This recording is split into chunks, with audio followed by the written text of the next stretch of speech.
વડોદરાવાસીઓ કાળા કલરના પાણીથી ત્રાહિમામ પોકારી ગયા છે। વોર્ડ નંબર 14માં પીવાના પાણીની વિકટ સમસ્યા સામે આવી છે।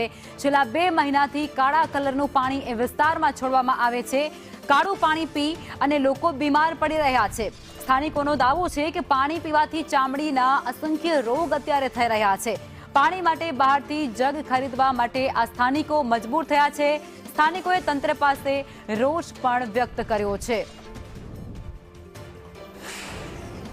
વડોદરા શહેરમાં ઠેર ઠેર દૂષિત પાણીની સમસ્યા છે, ત્યારે વડોદરાના વોર્ડ નંબર 14માં આવેલા વાડી વિસ્તારમાં સોનીપોળા આવેલી છે, ત્યાં પણ આ પ્રકારે ગંદુ પાણી આવી રહ્યું છે અને આ પાણી ગંદુ એટલે અતિશય ગંદુ કહી શકાય અને કાળા કલરનું અહીંયા પાણી આવ્યું છે। 2-3 મહિનાથી આવે છે પાણી, તો ખરાબ પાણી આવે છે। આવું જ આવે છે? હા, આવું જ। તો પછી પીવાના પાણી માટેની વ્યવસ્થા શું? જગ।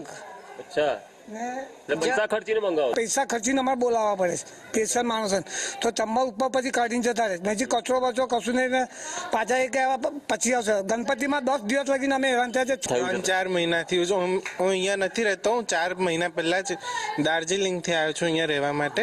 મારા પપ્પાનું ઘર છે, તો અને અહીંયા આવ્યો ને આ મહિનાની અંદર જ મને આવા રોગો ચામડીમાં બધા થઈ ગયા છે। એવી ખંજવાળ જ આવે છે અહીંયા ગાડી, જો ના સરકાર દવાખાનામાંથી દવા લઈએ છે, ટ્યુબ ને દવા કરજવા જેવું જ આમ શરીર પર ઉપસી આવે છે।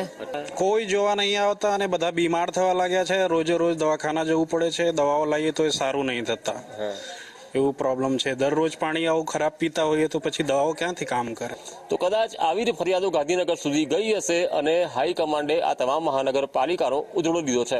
હવે આ સમસ્યાનું સમાધાન ક્યારે આવે છે તે જોવું રહ્યું। કેમેરા પર્સન નિકેશ વળન સાથે કુણાલ શર્મા, સંદેશ ન્યૂઝ, વડોદરા।